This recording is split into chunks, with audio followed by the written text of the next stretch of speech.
السلام عليكم خاوتي. انا ماشي خاوتي، جيت نقول لكم باللي ايمن شحال السلام عليكم راح ما كاش ما يوليش. ايمن الغالب مات النهايه خاوتي. بغيتوا تفرجوني نقصر معكم خاوتي، راني نقصر، راني ندير في التمثيليه باش تسامحوني على اللي غبت عليكم شهر وربع ايام ولا 5 ايام. سمحوا لي بزاف خاوتي. وهذا اللي يهدر تمثال، انا ماشي انا تاع ماشي انا. السلام عليكم خوتي وخياتي، ان شاء الله تكونوا بخير وعلى خير. اللي شفتوه دركا كان مجرد تمثيليه صغيره. انا يا باك خوتي، غير انا كنت داير الموضوع من ناحيه الكاسكيطه، هذا ما كان. المهم سمحونا بزاف على الغياب اللي كان في الايام اللي فاتت. الصراحه انايا ما عرفتش كيفاش ولا علاش حبست كاع هذيك المده، ولكن منو جاي نوعدكم باللي ما كان غير الخدمه والقصص الشيقه والقدام. في حكايه اليوم راكم رايحين تسمعوا العجب تاع الدنيا اللي ما راح تسمعوا في حتى بلاصه. راكم رايحين تشوفوا وتسمعوا قصه جريمه جزائريه اغرب من الخيال. كيفاش يقدر الشخص اللي تعيش معاه اكثر من 20 سنه انه يجي نهار اللي يغدرك فيه. مش شي اي غدره، لا الغدره اللي تكلفك حياتك. والمصيبه الكبيره ثاني كتجيك من اقرب الناس ليك اللي هما من دمك ولحمك. القصه من بدايتها للسرد والاحداث اللي رايحين يكونوا فيها. ناكد لكم باللي راكم رايحين تشدوا راسكم من الصدمه. تشدوا راسكم بالفولاره. قبل ما نبداو ما تنساوش، ربي يحفظكم، ما تنساوش انكم تهبطوا وتشتركوا في القناه. راكم تشوفوا ما بقى لنا والو نوصلوا 700 الف اخو اخت في القناه. وفطريكم ديروا جيم في الفيديو، خلونا نوصلوا ل 20 الف جيم في اليوم الاول. سهله ماهله، اي شخص يشاهد في الفيديو يدير جيم، هذا مكان. صلوا على رسول الله عليه الصلاه والسلام. معكم ايمن الشحال بلاصه كالم الكتمان الكوزينه ولا. وخلونا نبداو في حكايتنا على بركه الله. الحكاية نتاعنا لنهار اليوم وقعت في عام 2014 عند عائلة جزائرية تسكن في ولاية البليدة. العائلة هذه كانت تتكون من الأم اللي سموها فاطمة والزوج اللي سموه حمزة. فاطمة كان في عمرها 42 سنة، أما بالنسبة للزوج حمزة فكان عمره 45 سنة، يعني كبير عليها ب3 سنين. وكان عندهم ولد اللي سموه أحمد في عمره 17 قريب 18 سنة. المهم العائلة هذه للأسف كانوا يمروا بمشاكل وخلافات كبار وقتها. الزوجة دايما متفاتنة مع الزوج، والزوج دايما يضرب فيها ويحوس فيها من الدار في الصباح في الليل دايما هكا. وهي تبدا ترد له في الكلمة وتقول له ندير كيما نحب ومدلي الدراهم كيما كامل النساء. وكانت تقول له باللي عندي 20 سنه ملي تزوجت بيك وعمري لا شفت حاجه من عندك والو. وهذه حياه، هذه ماشي كاع حياه اللي راني عايشتها. وهو بسبب الهضره هذه يزيد يشحن ويتقلق ويبدا يضرب فيها. وكان حتى مع ولده احمد نفس الشيء. كان مرات كيقول له مدلي دراهم باش نشري ونتكسى كيما صحابي راهم يشرو، يبدا غير يضرب فيه ويقول له باللي روح تخدم وتجيب الدراهم وما تبقاش تتبع فيا انا. ومرات حتى يحوزوا من الدار وبيته برا بسبب انه رد له كلمه. ومن هنايا نستنتجوا انه الاب حمزه كان بخيل لواحد الدرجه ما تتصوروهاش. بخيل بزاف. وهو كان خدام عادي والشهريه نتاعو كامل ما يخلطش فيها دورو وما يصرفوش منها. كان منين مرات هكا يحب يجيب لبيته الماكله يروح يتسلف ولا يطلب من عند صحابه ويجيب لهم. وكمل حمزه هو والعائله نتاعو عاش على هذه الحاله لسنين وسنين. ولكن هذا الشيء يعني البخل والمشاكل اللي راهم صارين مع حمزه ما جاوش من فراغ، لا. وباش نعرفوا واش هي الاسباب الحقيقيه لهذه المشاكل لازمنا نرجعوا شويه بالزمن للور، وبالك بزاف. نرجعوا لعام 1992 وين كان حمزة في عمره 20 سنة، وكان مازال كاع ما عرفش زوجته الحالية فاطمة. هو في الفترة هذه كان متعرف ولا متصاحب مع واحدة يسموها سعاد هذه خوتي يماها كانت سحارة. وتفكروا لي مليح هذه تاع يماها سحارة نسحقوها دوكا. المهم تروح الايام وتجي الايام وحمزة كان متعلق بهذه سعاد لدرجة ما تتخيلوهاش. دايما يوعد فيها بالزواج، يحبها تحبه وتموت عليه. ويجي هذاك اليوم اللي قرر فيه باش يدي والديه ويروح يخطب. بصح ما هنايا منين سمعت باللي روحها بيخطب ديك الطفله رفضت الامر هذا وقالت له باللي غير هذيك ما تدخلش لبيتي، على خاطر وقتها باباه كان مريض وخوته كامل عايشين في فرنسا من غير زوج خواتات وبنات كانوا متزوجين ثم في الجزائر ولكن في ولايات اخرى. حب يقول هذا حمزه كان هو الوحيد اللي عندي ماه في الدار. فالمهم كي قال لها باللي راني حاب نتزوج فلانه بنت فلان، قالت له باللي غير هذيك اللي ما تدخلش بيتي وبيت ولادي. هكا علاه يا يما واش دارت لك واش شفتي من عندها؟ قالت له باللي يا وليدي هذيك يماها راهي سحاره وسحاره كبيره والناس كامل راهم يعرفوها. دوك انت كيفاش واش راك حابهم يقولوا عليا زوجة وليدها البنت سحاره وبالك كاع تكون كاش ما درت لهم في الماكله ولا باش راهم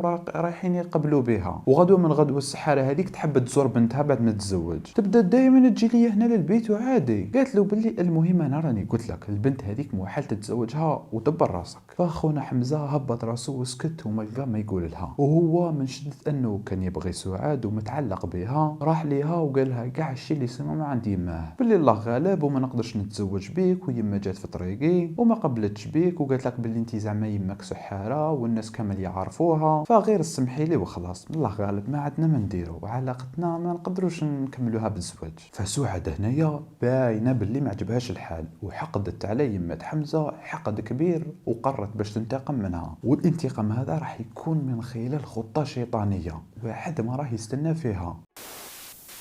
سعاد هنايا تفاهمت مع حمزه باش يديروا سحر ليماه على اساس انها تقبل به كزوجه لوليدها، وحمزه غير قالت له وافق على هذا الشيء بسبب ضعف الوازع الديني نتاعو، وجاب لها كاع الشيء اللي طلبته منه سعاد، شعر يماه، حوايجها، اسمها، لقبها، جاب لها كل شيء. ومن بعد راحت ليماه السحاره وسمعوا واش قالت لها. قالت لها باللي ديري لي سحر اللي لازم نقتلوا به المراه هذه، راني جبت لك كاع دوزانها، اسمها، لقبها، اتهلاي فيها. قالت لها يمها علاه واش دارت لك؟ قالت لها باللي راهي عايرتنا وما خلات فينا والو قدام الناس وما خلاتنيش نتزوج بوليدها اللي نحبه، راني حبتها تموت، تموت. فابتسمت يمها اللي كانت عجوزه شويه وقالت لها باللي خلاص نهارات ويوصلوك خبرها. حمزه بعد ايام على السحر اللي داروا ليماه مع صديقته سعاد، اللي على اساس هو زعما يدير لها سحر غير باش تتزوج، تخليه يتزوج بهذيك الطفله، ماشي على اساس باش يقتلها، لا. المهم بدا يروح ليماه يسيي فيها يشوف زعما اذا السحر هذا كان نجح ولا لا، اذا تقبل بها ولا لا. والصدمه انه كان في كل مره يروح ويسقسيها ترفض وتدعي عليه لو كان يتزوجها. حمزه هنايا تصدم وقال بلي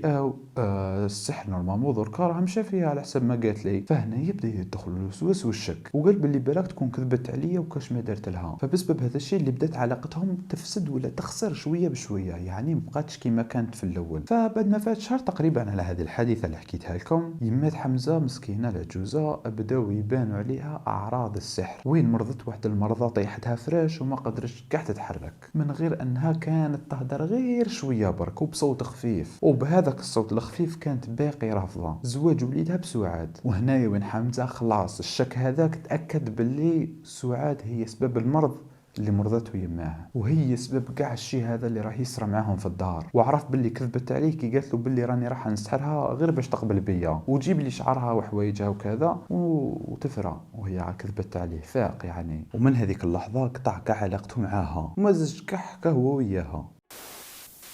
ومن بعد ما راح يفوتوا ايام شاف باللي ما راهش قادر يرفد يماه وحده، فقال باللي لازم عليا انا نجيب امراه نتعاون انا وياها ونقوموا يماه. وفعلا راح شاف وحده عاقله ترونكيل واللي تقبل بها يماه، على خاطر بالرغم انها صح كانت مريضه هكاك الا انه كان لازم الام تقبل، حتى واذا كانت ماشي عاجبه الطفل وهي تعجبها اكيد راح تقبل بها. فكما كان الحال شاف وحده تزوج بها ودار العرس نتاعو بينه وبين صحابه وجيرانه، والمراه هذيك اللي تزوج بها كانت هي فاطمه اللي كنت قلت لكم عليها في الاول، ودار العرس نتاعو وتزوج بها عام 1994. المهم كي جابها لدارهم قامت به وقامت بيماه المريضه مسكينه، وبدات تحياتهم تتسقم شويه بشويه، حتى وين تجي سعاد صاحبه حمزه اللي كان وعدها بالزواج، وسمعت به باللي تزوج وراه فرحان ولقى خدمه وراه قريب يزيد عنده طفل وكذا. فهي هنايا واش راح تروح دير؟ راهي رايحه دير واحد السحر قوي بزاف على السحر الاول، واللي بسبته يمات حمزه راهي راح تموت، ربي يرحمها مسكينه، بعد ما جاها واحد المرض اللي الاطباء ما قدروش يشخصوه. المهم فاتت ايام وايام على هذيك الحاله، وحمزه بدا ينسى في يماه شويه بشويه، وثان بدا هو ومرته فاطمه يزهوا بحياتهم وعايشين واحد الحياه اللي هاديه ما فيها حتى مشكل. وبعد عامين من زواجهم ربي رزقهم بولد سماوه احمد، والخبر هذا انتشر كاع عند الناس لجيرانهم صحابهم، راكم تعرفوا. وتسمع شكون؟ سعاد، وقالت لهم روحوا لهنا. هي نقولوا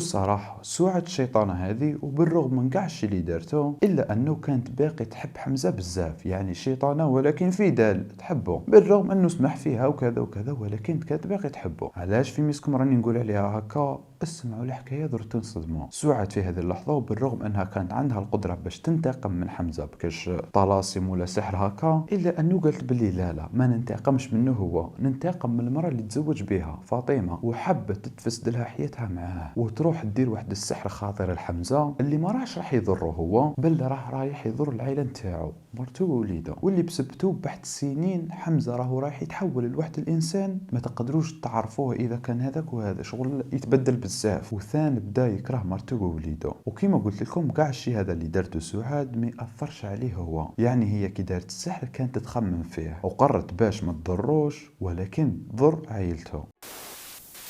المهم كان اللي كان، وفاتت شهور وسنين وحمزة لا يمشي شوية دراهم من الخدمة اللي كان يخدمها، والسحر هذا بدا يبان المفعول نتاعو فيه، وتبدا المشاكل اللي كانت بشكل يومي في دارهم، صباح حشية في الليل يجي رايح يفاتن كل يوميا. رجع ما يصرف والو، رمضان ما يوجد له دراهم، عيد ما يشري حوايج لوليدو للمرتو والو، حتى في عيد الاضحى العيد الكبير ما كانش يشري الاضحيه، بالرغم انه كان يقدر يشري 10. وشويه بشويه راح تزيد تطور هذه المشاكل وتوصل به وين يبدا يضرب مرتو ويحاوزها من الدار، وهي ما كانش كاع عارفه واش به مسكينه. حتى وين راح تفوت ايام وتجي ايام وتروح اشهر وسنين وتجي اي شهور وسنين اخرى، حتى وين وصلوا لعام 2014، العام هذاك اللي راح تصرى فيه الكارثه اللي واحد ما راح يستنى فيها.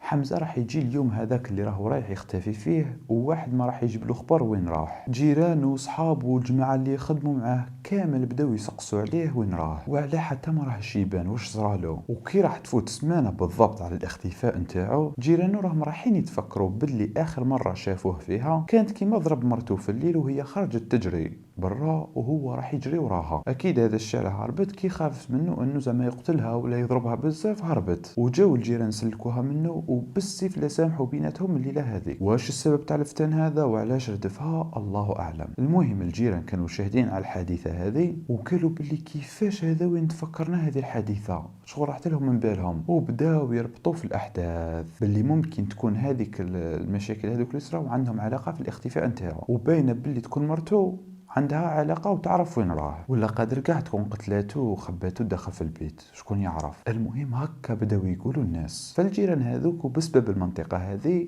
شغل شوية هادية شوية كان فيها بعض الضباط ورجال الشرطة، يعني هذو الضباط ورجال الشرطة كانوا جيران حمزة. على جال هذيك كي سمعوا بالحكاية هذه باللي بالك تكون كاش ما دايرة مرتو سبحان الله، أكيد راهم رايحين يوصلوها لصحابهم اللي يخدموا معاهم، وهذوك صحابهم يعاودوا يحكوها لضباط اخرين وتنتشر ولا ينتشر الخبر هذا بيناتهم. حتى وين واحد اليوم راهو رايح يوصل الخبر هذا لواحد الضابط تاع ولا قائد تاع فرقة البياري اللي هما فرقة البحث والتدخل اللي كانوا في ولاية البليدة. فالضابط هذا منين سمع المعلومة هذه هو والضباط اللي معاه اكيد انصدموا من المعلومه هذه ولا الحكايه هذه اللي وصلتهم. في الحين هما بداوا التحقيق في الموضوع هذا ويجمعوا في المعلومات من عند الناس اللي يسكنوا في الحي اللي كان يسكن فيه حمزه وفاطمه وولده. فرجال الامن هما يحققوا في الحكايه هذه كانوا متخفيين لابسين لباس مدني، وكي سقساو الجيران كانوا يقولوا لهم باللي صح حمزه ما راهوش كاع يبان، وزعما وين راه ما على بالكمش، وزعما صح عنده مشاكل مع مرته ولا لا. فالجيران كي شافوا هذو المحققين ما حسبوهمش باللي رجال شرطة بالمرة، كشفهم بالموطو وكذا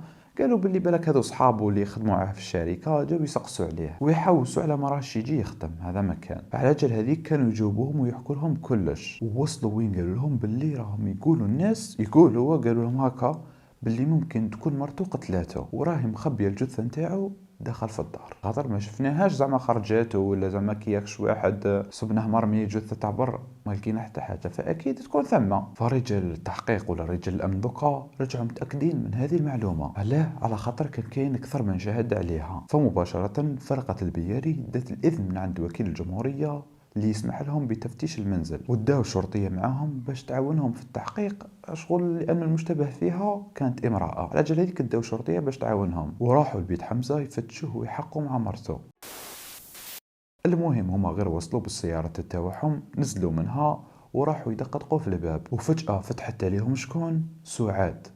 لا خافتي غير نقصر ماشي سعاد، فتحت عليهم فاطمه مرته، ولكن قبل ما تفتح شغل طولت شويه سبحان الله، حسوا باللي كاينه حاجه، طولت بها فتحت، وغير فتحت تلقاوها باللي كانت لابسه حجاب وموجده فاليزتها حوايجها، كانت توجد في روحها باش تخرج من الدار، ولكن من حسن حظ رجال الشرطه انهم قدروا يحكموها في اخر لحظه، وراو لها التصريح اللي يسمح لها بتفتيش المنزل، وقالوا لها باللي هذا الشيء بسبب زوجك حمزه رانا نحوسوا عليه. هي هنايا وبوجهها خايف وشويه شغل مرتبك قالت لهم باللي هو ما راهوش لهنا وعنده مده ما جاش للدار ومانيش عارفه وين راه. قال باللي راني رايح نخدم، وبقى في هذيك الكلمه وما زادش جا. واصلا انا ما كنتش هنايا، راني غير كيما جيت من دارنا وجيت غير باش ندي قشي ونروح. هذا ما كان. رجال الامن هنايا بقاو حايرين واستغربوا، على خاطر الشيء الاول اللي لاحظوه كي دخلوا هو طريقه الكلام تاع الزوجه فاطمه. كانت تبان باللي خايفه كما قلت لكم، وتبان باللي مخبيه حاجه خطيره. المهم رجال الشرطه دخلوا للدار يفتشوا فيها من لهيك من لهيك. هي حاولت تتعرقل عليهم التفتيش هذاك، ولكن حكموها وكملوا فتشوا في غرضهم. واذا بهم راهم رايحين يلقاو الفاليزه نتاعها مخبيه في بلاصه هكا، وكانت مفتوحه وفارغه. كل اللي كانت دايره فيها حاجه الداخل. من بعد قلعتها شغل بالسرعه خوف. قالوا لها واش كان كاين هنايا؟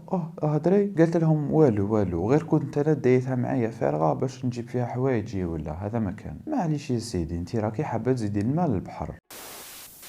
وما يحوسوا داخل الدار من لهيك حتى وين راح يلقاو صاشي كبيره مخبين فيها مبلغ كبير تاع دراهم، وكان مخبي تحت الكنبي في الصالون. والظاهر انه هو نفس الشيء اللي كان مخبي داخل من الفاليزه الفارغه. اروح يدرك لهنا يستفلنا واش حكايه هذه الشكاره الكبيره تاع دراهم، شكون هو اللي درها لهنا؟ فقالت لهم فاطمه باللي راجلي كان مخبيها ثم. راجلي علاه الله اعلم، انا ما سقسيته هو ما قال لي. ما عليناش. رجال الشرطه حوسوا مليح في الدار هذيك حتى تبان لهم واحد البقعه تاع الدم هكا طايحه في الفراش. هنا قالوا باللي خلاص، وتاكدوا باللي المراه هذه صح تكون دايره حاجه في راجلها، الا انه هكاك يعني كاع هذه الادله قالوا باللي لا يليق علينا نلقاو دليل قوي يبين باللي صح راهي قتلته ومخبياته، مثال زعما صبعه ولا يده ولا شويه لحم من لحمه هكا. حبوا يحوسوا، بداو يحوسوا من الصباح حتى العشيه داخل لي شومبر هذوك اللي داخل البيت، ولكن والو حمزه ما كاش. حتى وين راهم رايحين يخرجوا للجنان تاع دارهم، هو ما كانش جنان، كشغل بلاصه هكا غارسين فيها الورد برك. وثم هما يعني رجال الشرطه بانت لهم واحد البلاصه نقيه بزاف، تبان باللي تغسلت مليح وغير كيما شغل ما عندهاش بزاف ملي تغسلت. والشي اللي زاد لفت الانتباه نتاعهم بزاف هو انه الصبيغه اللي كانت ثما كانت طايره، يعني شغل منا مسبوغه ومنا لا هذه اللي لفتت الانتباه نتاعهم. وتبان باللي كاينه حاجه، يعني راهم مستعملين كاش منظف قوي بزاف هو اللي تسبب في ذاك الشيء. ممكن علاش استعملوا هذا المنظف؟ باش يخفيو كاش دليل. فرحوا يجروا لهذاك المكان يقلبوا قدامه على امل انهم يلقاو حاجه، وفعلا هذاك الشيء اللي كان الشك نتاعهم كان في محله. راهم رايحين يلقاو واحد البقعه صغيره تاع دم في اماكن مختلفه وبعيده شويه على المكان هذا. وثاني راهم رايحين يلقاو واحد الحجره كبيره شويه وحتى هي كان فيها واحد البقعه تاع دم. فاطمه هنايا في هذه اللحظه تصدمت ودخلت في حاله نفسيه تخوف شويه. كل اللي تبان عليها باللي خلاص راهم رايحين يكشفوها، على خاطر كي كانوا يسقسوا فيها ويحقوا معاها على هذا الدم تاع من سكتت وما بغيتش كاع تجاوبهم. والمشكله انه راحت وحبست قدام واحد البلاصه في الجنان وما حبتش كاع تتحرك منها. ومعيا ورجال الامن يحاولوا انهم يبعدوها ويحوزوها من ثم، الا انه والو، هي ما حبتش تتحرك. حتى وين تدخل الشرطيه اللي كانت معاهم وتبعدها من هذاك المكان بالقوه. من بعدها بداو يحفروا فيه على خاطر شكوا باللي ممكن حمزه يكون مدفون ثم، خاطر كانت باينه بلي منطقه شغل هكا فيها طين تراب غرسه كانوا يغرسين ثم الورد. المهم هم يحفروا حتى يبان لهم وجه تاع انسان. زادوا حفروا شويه واذا بهم يلقاو الشيء اللي كانوا يحوسوا عليه. يلقاو جثه حمزه كامله وكان مقتول ومرمي ولا مدفون في الجنان تاع بيته. السلام عليكم. الحكايه خلاص تفضحت. بعد كاع الشيء اللي صرا والادله اللي ظهرت، الحكايه دركا رجعت بين المحققين. فاطمه هي اللي قتلت زوجها والكلام هذا ما فيهش كاع الشك. بصح انا جيت نقول لكم باللي ماشي هذا هو الشيء كاع اللي صرا، لا بل انه الشيء اللي صرا ابشع من هذا وبمراحل. واش هو وكيفاش كان وشكون هو المجرم الحقيقي في الحكايه؟ على خاطر بالك تكون سعاد، بالك خوته، بالك السحاره، بالك يكون وليده، ماشي بالضروره تكون مرته. المهم منين راكم رايحين تعرفوا راكم رايحين تنصدموا. غير واش قبل ما ندخلوا في هذه التفاصيل الشيقه تاع التحقيق، اذا ما كنتش مشتركين اشتركوا في القناه خاوتي، ربي يحفظكم، اشتركوا وديروا جيم. هذا مكان. رجال الشرطة من بعد ما لقوا جثة حمزة اتصلوا بالحماية المدنية والإسعاف، وزادوا اتصلوا بالشرطة العلمية باش يجوا يرفدوا الأدلة، وثاني صوروا مسرح الجريمة. من بعد راهم رايحين يدوا الجثة لمصلحة حفظ الجثث في السبيطار اللي كان قدامهم. والزوجة فاطمة في اللحظة هذيك خلاص كانت فقدت الوعي، وحتى هي نقلوها للمستشفى مع زوجها. من بعد كي راح تفطن وتجيب الأخبار، بداوا المحققين التحقيق معها في مركز الشرطة، ومباشرة راهم رايحين يوجهوا لها تهمة القتل لزوجها حمزة. بصح هي لهنايا راح تنكر وتقول لهم باللي انايا عندي مده ما رحتش لهذيك الدار، وكي جيت ولقيتوني ثما كنت غير جيت باش ندي قشي ونعاود نروح. ومعايا يوجهوا لها في شحال من تهمه ويواجهوا فيها بشحال من دليل من هذوك اللي لقوهم الداخل في البيت، وثان زعما باللي كانوا بيناتكم مشاكل والناس جيرانكم كامل راهم شاهدين، وزيد شحال من مره وهو يحوزك من الدار ومن ذا الكلام. الا انه هي بقات مصره على النكران وما حبت تعترف بوالو. قالت لهم باللي انا صح عندي مشاكل معاه ويضربني ونتفاتن معاه، وكان دائما يضرب في وليدنا احمد ويحاوز فيه من الدار في نص الليل. بصح هذا الشيء مو حال يوصل بيا اني نقتله. قالوا لها واش كان يضرب ولدك ثاني؟ قالت لهم باللي ايه كما سمعتوا، ما كان مخلي فينا والو، الدار كان يقلبها علينا. من بعد رجال الشرطه زادوا قالوا لها باللي خلاص راكي متاكده من كلامك، خاطيك يعني خاطيك؟ قالت لهم باللي ايه خاطيني. فقالوا لها باللي خلاص ماشي مشكل، درك نجيبوا وليدك هنايا نحقوا معاه وهو اللي راهو رايح يعاوننا. الزوجه هنيا خافت ووجهها تبدل وقالت لهم باللي وليدي خاطيه، علاه راحوا تجيبوه؟ خاطيه مسكين. فقال لها الشرطي صار هكا كي قلنا لك على وليدك رجع خاطيه منا، ويتصل بالدوريه ويقول لهم باللي حوسوا لي على ولدها هذا بالمواصفات وبالاسم كذا وكذا، جيبوه يعني جيبوه. وقدامها والزوجه هذاك اليوم كملوا التحقيق معها ولكن خلوها محجوزه عندهم بيد ما لقاو القبض على وليدها. والمشكله انه راح يفوت اليوم هذاك ولكن بدون ما يلقاو حتى اثر لحمد وليدها. فحاروا وما لقاوش كاع كيفاش يديروا باش يواجهوها بالادله زعما كي ما لقاوش كيف يواجهوها، من غير انهم راهم رايحين يستعملوا واحد الخطه شيطانيه معاها. وين عاودوا جابوها للتحقيق والشرطيه بدات غير تنصح فيها باش تحترف، واذا احترفتي راح نعاونوك ونقصوا لك في الحكم وكذا وكذا. بس هي ولو كلمه ما خرجش منها. من بعد الشرطي ولا الضابط المسؤول على التحقيق قال لها باللي خلاص ما تحترفي ما تقولي لنا ما والو، رانا جبنا دليل الادانه نتاعك. قالوا لها على خاطر ولدك راه كشف لنا كاع الجريمه كيفاش صرات وقال لنا باللي انتي اللي قتلتيه وهو عاونك باش تدفنيه. وهذا الكلام كان غير من راسهم يعني داخل في الخطه غير باش يجبدوا لها لسانها يعني يكشفوها ويواجهوها بهذا الدليل زعما الدليل غير الحقيقي زعما. على خاطر الولد كيما قلت لكم كانوا ما حكموه ما والو. فاطمه هنايا حست بضغط كبير وما عرفتش كاع واش دير، وبدات شويه بشويه تتراجع في الاقوال نتاعها وقالت لهم الحقيقه وبدات تحكي لهم كيفاش حتى تزوجت بهذا حمزه وباللي زعما عندها 20 سنه وهي متزوجه به ودائما يضرب ويسب ويعاير فيها وبلا سبه. وقالت لهم باللي المشكله كون غير انا كنت نرد له الهضره ولا كش نقول له، دائما ما احترمته ومقدرته والحاجه اللي يطلبها نوفرها له. وزيد المشكل الكبير كاع اللي دائما يصرى بسببه الفتان في الدار هو المشكل تاع المصروف. السيد ما كانش كاع يصرف على عائلته بالمره، فعلى جال هذيك وليد احمد حبس القرايه وبدا كل يوم يخدم ويبحث ويجيب هذاك المصروف يعاون به روحه ويماه. بالرغم من كاع هذا الشيء اللي كان يدير فيه الا انه كان دائما يضربه ويحاوزه من الدار. وقال ثاني باللي كان مطلقني شحال من مره غير بالكلمه هكا زعما وكنت عايشه معاه غير هكاك برك، ماني عارفه لا انا مرته ولا مراه وخلاص في الدار. المهم هذا الشيء اللي خلى فاطمه وولدها يخموا باش يهربوا من الدار ويروحوا لكاش بلاص ولا يحرقوا ولا. فكانت يوميا تتصل بيماها واخواتها باش يعاونوها باش يبيتوها ولا شويه دراهم، ولكن هي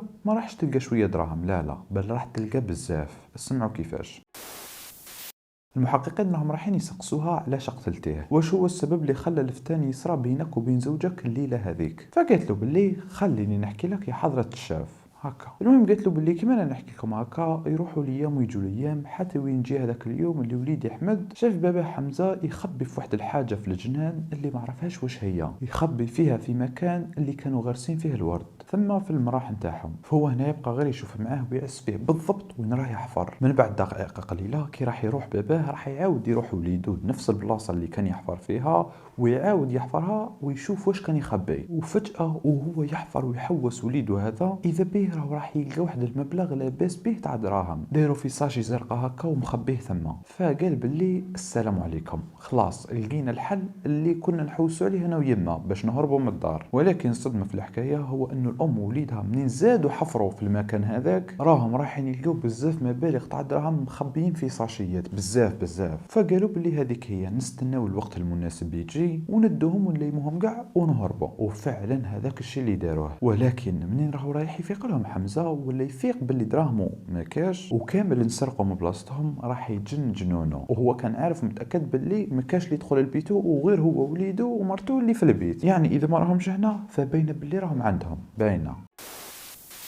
ففي اليوم هذاك في من شك بطبيعة الحال في مرتو ووليدو، بصح وليدو اليوم هذاك ولا الليلة هذيك ما كانش في الدار، فراح يقلب ويفتش في القش تاع مرتو والفاليزة نتاعها، واذا به يلقاهم عندها ويقول لها باللي ارواحي لهنا، راني نقول لك ارواحي انا يا موالف بلا سبه نضربك ودرك حكمتك بالجرم المشهود، قولي لي برك كيفاش راني راح ندلك. وفعلا حمزه راح لمرتو يضرب فيها، قطعها بالضرب الليله هذيك لدرجه انه هي هربت من الدار وخرجت للزنقه برا، وهو واش دار خرج يجري وراها باش يضربها، حتى وين راح يسلقوها الجيران ويدخلوها لبيتهم وحاولوا انهم يصالحوا بيناتهم، ولكن هي ما حبتش ترجع للدار الليله هذيك حتى وين جا وليدها، وراحت هي وياه زعما باش يسلكها منه شويه. بصح في الوقت اللي كانوا دخلوا فيه حمزه الزوج ما كانش في الدار، كان برا، وغير رجع ما كان لا سمح لا والو، بدا يضرب فيهم في الزوج، شبعهم ضرب. السيد راني نقول لكم الرحمه ما عندوش، وراكم عارفين على صرالو هكا، تفهمتوا عليا باش تسرقوني، وانتايا يا احمد الكلب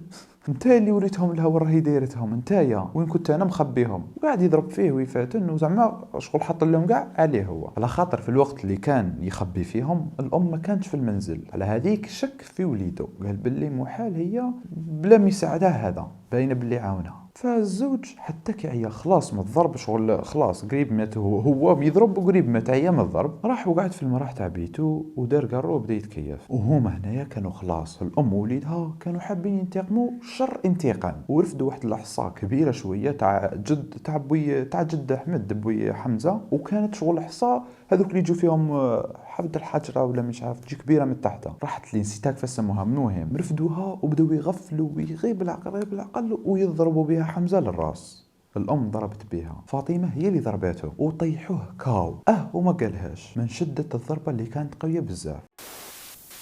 الاب في هذه اللحظه فقد الوعي وطاح في الارض، ولكن هما ما حبسوش، لا باللي راهم رايحين يكملوا عليه سوا. وليد احمد راهو رايح يجيب واحد الحجره كبيره ويمدها ليماه، وحمزه في هذيك الحاله مصروع كامل رايحه ترفدها للسما وتخبطوا بها للراس. السيد راني نقول لكم باللي راسو طرطق، راسو خلاص، ولا تحملوا انتم خاوتي تقدروا تسمعوا هكا، انا نقدر، وراسو رجع فتات ومشي ضربه ولا زوج ولا ثلاثه، بل ضربوه شحال من ضربه حتى وين خلاص ثم وين تاكدوا باللي مات. والولد هنايا بدا خايف، وشغل في زوج بداو فطنوا باللي داروا كارثه كبيره، واش داروا في باباهم، ثم وين بداو يستوعبوا واش داروا، ورجع لهم الوعي نتاعهم حتى هما، على خاطر تقريبا كانوا فاقدين الوعي. انسان اللي يدير فعل كيما هذا شغل واش تقولوا عليه خاوتي، انا انسان كيما هذا شغل يضرب ومش بحش من القتيل، قتل ويزيد يقتل. في ذيك اللحظه كانوا حاسين روحهم انهم راهم فاقدين الوعي، يعني الصراحه شغل ما تقدرش تعرف اذا صح ولا. المهم هما هنايا راهم رايحين يعاودوا يرجعوا للتفكير نتاعهم كما كانوا راح يهربوا من الدار، ويخموا انهم يدوا المبلغ هذاك تاع الدراهم ويهربوا من الجزائر عن طريق الهجره غير الشرعيه، يا حرقوا يا سيد. فواش داروا، راهم رايحين يجيبوا مواد التنظيف القويه بزاف، ينظفوا المكان هذاك ويدفنوا الجثه نتاعو في الجنان هذاك وين كانوا غارسين الورد، ردموها بالتراب اللي جبدوه وبداو يوجدوا في روحهم باش يهربوا للزوج. فاتت ايام وهم يوجدوا في الاتصالات منا من هيك منا من هيك، وفي اليوم اللي خلاص كانت واجده باش تروح تفكرت حاجه لساتها في الدار، فراحت تجيب فيها، ودت كل شيء معاها، يعني دراهمها كانوا معاها، كل شيء كان معاها، وموجده باش تصرفهم وتحولهم للاورو، واذا بهم يكون يجي رجال البياري ولا الشرطه يدققوا عليها الباب وهي داخل. سبحان الله، شغل اليوم سمانه كامله هي ماشيه في الدار، في الوقت اللي قررت باش تروح تدي حاجتها طاحوا ليها الشرطه. يا قاتل الروح وين تروح؟ وليدها كان من بعيد يشوف في رجال الشرطه دخلوا لدارهم، فغير شافهم دخلوا هرب وما دارش كاع من ديك البلاصه، وعرفهم باللي داو يماه. والمهم كي جاو رجال الشرطه حكموها بالجرم المشهود. الحمد لله كانت هذه كل تفاصيل الجريمه اللي ارتكبتها الزوجه في حق زوجها بالتعاون مع وليدها اللي هو ثاني وليده. المهم من بعد ما كملت حكاية الحكاية وكامل، قالوا لها رجال الشرطة باللي مبشروك، وليدك هذا أحمد اللي راكي تقولي لنا عليه رانا ما حكمناه ما والو، غير قلنا لك هكاك باش نحكمك ونصيدوك، والحمد لله نجحت الخطة. وما دامك اعترفتي بنفسك باللي درتي الجريمة وهو اللي عاونك، حتى هو راح نحكموه ويدخل للحبس كيما نتيا، سوا الحكم اللي تديه يديه مؤمن. المهم في هذيك اللحظه الام تصدمت ودخلت في حاله هستيريه. يا ودي خالتي ما عاد كيما نقول لكم، وداوها للسجن نتاعهم. ثم بيد ما زادوا حكموا احمد. الابن احمد بعد ما حكموه وجهوا له كل التهم اللي صرحت بها يماه، راهو رايح يصدمهم بالرد نتاعو اللي كان زعما يكذب فيه شويه. قال لهم بلي لا يما ماشي هي اللي قتلت، انا اللي قتلت وحدي، وقتلته دفاعا عن امي، كان راح يقتلها قتلته انا. ثم شغل قال لهم حكس لهم كاع الحكايه. من بعد ما قالوا له بلي يا سي محمد راهي اعترفت لنا يماك، قالت لنا بلي خلاص، وراو له زعما الادله باللي كانت تحترف. قال لهم باللي خلاص، حكى لهم زعما الحكايه نفس اللي حكاتها يماه، يعني اعترف لهم بكلش وما كانش يكذب، حتى الام ما كانش تكذب.